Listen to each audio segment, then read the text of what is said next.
some of you may know already that WAO, Women's Aid Organization, and WCC Penang, which is Women's Center for Change Penang, have been, there's been an announcement by the minister that we will be members of this task force.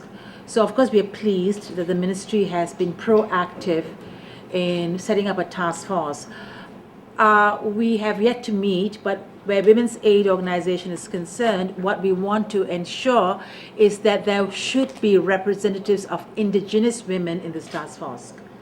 There is already a coalition in existence, the Indigenous Peoples Network of Malaysia, or JOAS, Jaringan Orang Asal se-Malaysia. We feel that there should be women representatives from this coalition into this task force.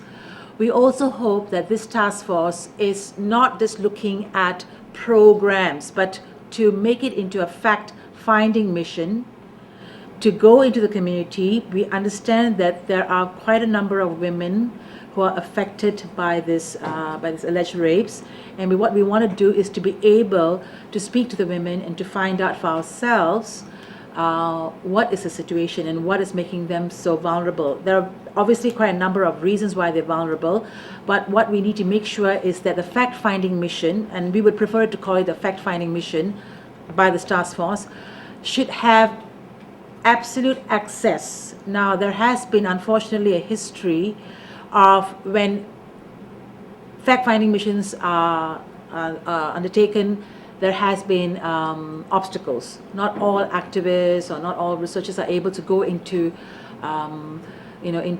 East Malaysia to do this. So we are really happy that everyone has come forward to say that they are very concerned, but this concern should really be translated into action and commitment.